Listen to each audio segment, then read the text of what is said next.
I feel like I've done an Umbrella Ella Ella transition so many times on this show. Well, wasn't there recently that headline about some guys like thought he went to hell and like they were playing Rihanna's Umbrella on repeat?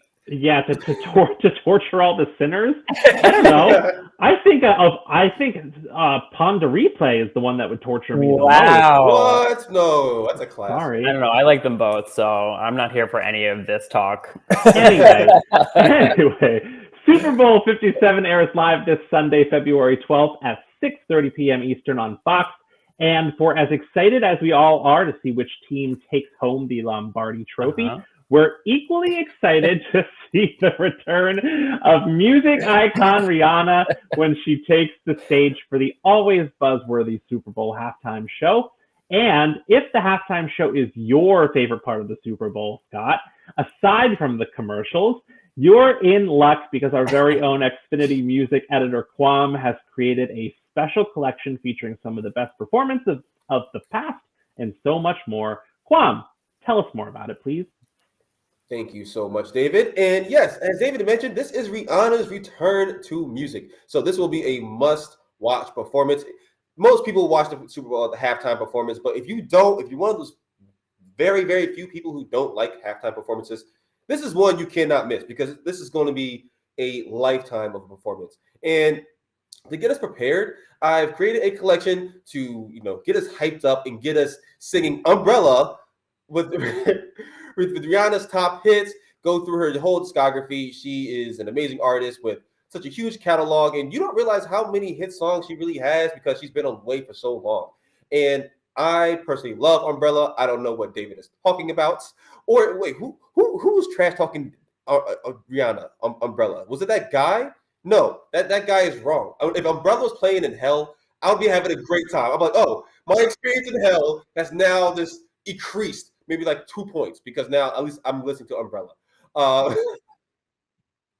But if you do not like Rihanna, you can also check out, real quick, if you don't like Rihanna, what is wrong with you? But if you just so happen not to like Rihanna, you can also check out past performances like, Snoop Dogg and Dr. Dre's performance from last year, Prince's, The Weeknd. There's so many performances, so many iconic performances that just go in and take a dive. And now I'm going to open up to my fellow editors. First of all, was starting with me. Oh my! We are starting with you. But first of all, I do need to say I was not trash talking Umbrella. He was. There was an article about a pastor who had claimed he went to hell and heard the demons of hell torturing sinners with Umbrella. And I said I was trash talking Pon de Replay, but not Umbrella. Okay, well, let me talk about my favorite Super Bowl performance. Then we can talk about Pon de Replay some more. Well, my favorite Super Bowl performance was one from last year featuring Dr. Dre, Snoop Dogg, 50 Cent, Mary J. Blige, Eminem, and Kendrick Lamar, my favorite rapper of all time. And why is it my favorite? Because it features my favorite rapper of all time. And not just because of that, but it's because it is iconic for its own reason. It's so culturally relevant. There has been very few, if I don't think really any, true full hip hop performances at the Super Bowl. The one I'm thinking about is Travis Scott when he did it with Maroon 5, and no shade to Maroon 5, but that one was not a lot of people's favorites. And so this was the first time the NFL just greenlit a full-on hip hop performance at the Super Bowl, and it was even made even more iconic because it was hosted in LA, featuring the LA Rams. And you had all LA artists except for 50 Cent and Eminem, but they're founded by Dr. Dre. They're known for being their association with Dr. Dre, and it was just a huge moment for hip hop and a huge moment for the Super Bowl, and it was just widely praised. Everyone loved it. It was so much fun when 50 Cent came out, like replaying the In the Club music video. I lost my mind. I think everyone in America collectively lost their mind. And then I lost my mind again when Kendrick Lamar came out. And I knew he was coming out at one point, and I still lost my mind. I was so amped. And I have a bit of a hot take, not really a hot take, more of a prediction. Same way that Kendrick Lamar used this Super Bowl to, as a rollout for his next album that eventually came out with, Mr. Morale and big steppers.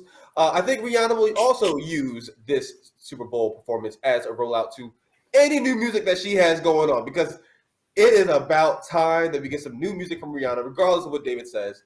It's long past due. And what better way to promote your music than the Super Bowl? I mean, I just think it's not a hot take. It's just a prediction. And you heard it here first from your boy Kwam. There's another reason why this Super Bowl was my favorite. But now I will pass it off to one of my fellow editors to talk about their favorite Super Bowl. You don't know who's next. Ooh. I have no idea. It's Scott. It's me. I'm the one. Put in the message for me, but he didn't. He left me off the dry. Thank you, Scott. All right. I'm going to go ahead and take this one. My favorite Super Bowl performance is by someone who didn't have a singing career prior to being booked to headline the Super Bowl. And have they done anything ever since the Super Bowl? No, they have not. Let's go ahead and throw to Left Shark.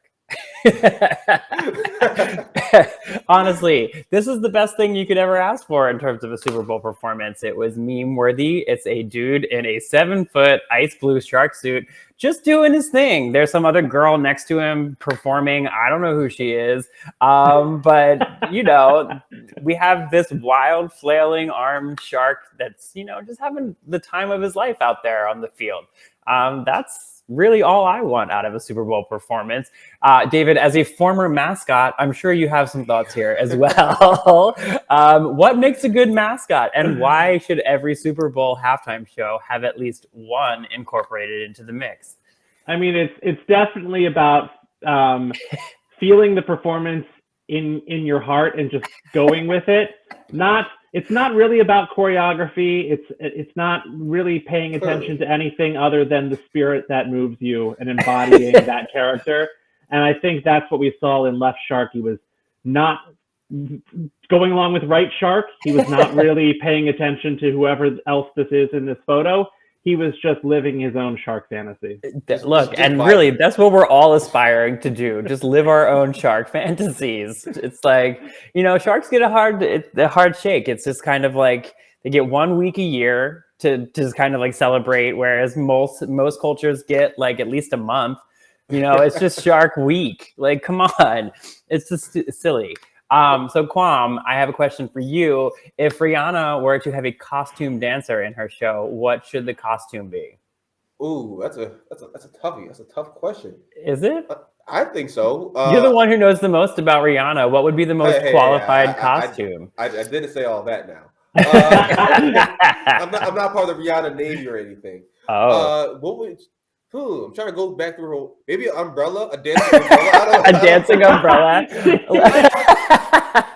I think that would be iconic. It would be amazing. It'd be like the what's it? The broomsticks in Fantasia. Oh no, I was thinking Real Monsters. Oblina. That's a good call. Yes. I have no idea. I want to know who you were thinking of. Oh, I honestly don't know. I didn't have a response to this. Maybe a raindrop to go with the umbrella. You know what's funny about Left Shark is... it's not Snoop Dogg? No. It's not. But I believe Xfinity sponsored Katy Perry's tour a couple years ago. Kwam, you would know. But what was it? I can't remember the name of the tour. But Left Shark was like part of the show, and Left Shark came out and had like a little moment during whatever song she was singing. I went to 2 different shows and Left Shark, the legend lives on. He still appears in concert. Also, I'm just throwing this out there. Shouldn't he technically be called Stage Left Shark? Because he's really the right shark. Scott, don't think about it too much, Scott. Don't think about it too much. I mean, it is what it is. David, what is your favorite Super Bowl performance? Exit, stage left even. My favorite Super Bowl halftime show went down at Super Bowl 41 at Dolphin Stadium in Miami. It was the year the icon known as Prince blessed the stage with hits like Let's Go Crazy.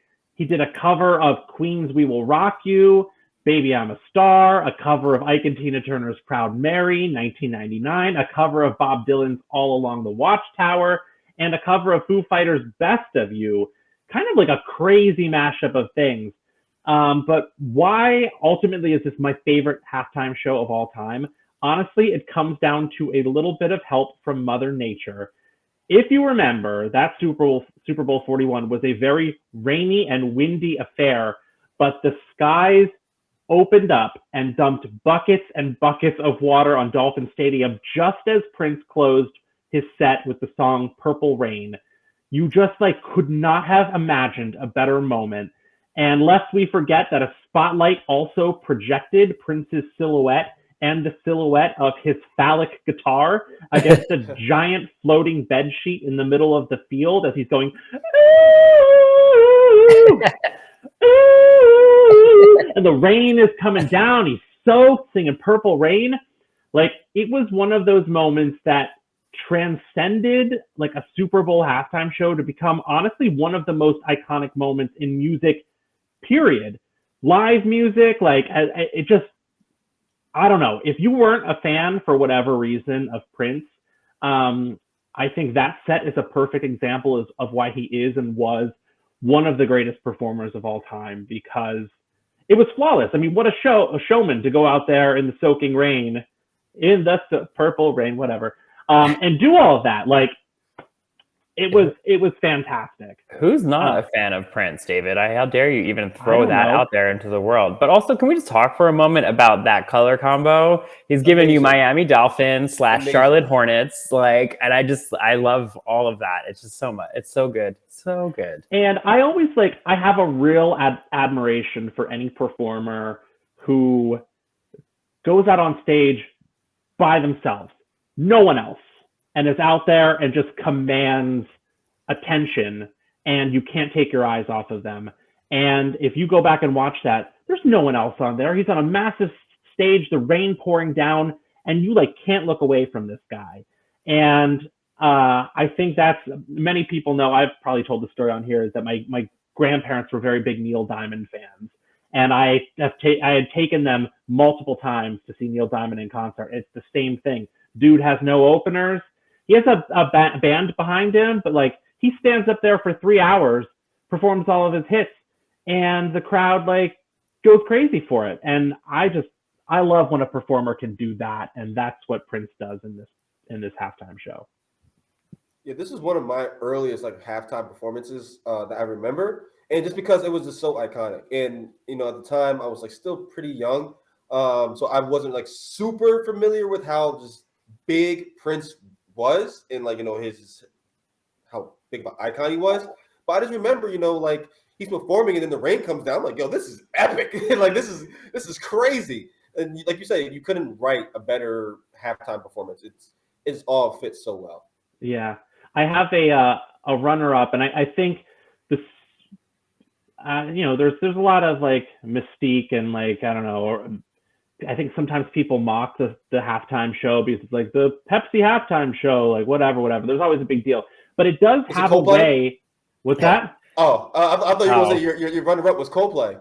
No, not this time. I think it really does have a way of showcasing the best of an artist, even if people don't love it. And I've probably also talked in the show that I'm not necessarily the biggest Beyonce fan. I like Beyonce songs, but I'm not obsessed with Beyonce. Oh, here we go. David's trying to get attacked by everybody. No, Rihanna fans, Beyonce fans, and they're all the Beehive. Let me finish. Okay. Canceled. Yeah, exactly. They're going to take over the Xfinity handle and just shut us down. It was Beyonce's Super Bowl performance that made me say, I get it. I got it. You got Michelle? No, she performed by herself. She didn't perform. Which one? No, didn't Michelle cut? She had the Destiny's Child. Yeah, she came out, and then Michelle was all like, "Whoa! There's no Michelle slander on this show. That's where we draw the line." I'm just trying to say she put on such a fierce, powerful performance that was so captivating. And I mean, she also doesn't need all the spectacle, but it helps. But I thought she was fantastic, and I left that performance saying, okay, I get Beyonce. I get why she's so incredible, especially live. So all of this to say, like the Super Bowl halftime show has a way of bringing an artist to a whole other level. I think even legends like Prince. So I agree. there it is. My big long rant. Anything else now that I've talked for an hour? Nothing for me. I mean, I will say that I did talk to Kelly Rowland, who's also part of Destiny's Child, and I asked her about that Super Bowl performance, and she said she doesn't remember anything. She said, she was just so locked into like not screwing up that she just kind of blanked on the entire experience and didn't really even know, what she really did. It was in a recent hangout, so if you want to go check it out, just say "Hang Out with Kwam" and check out all of my awesome hangouts. Definitely. But if we want to watch the other halftime shows, Kwam, where are we going for it? just say halftime headliners to your Xfinity voice remote.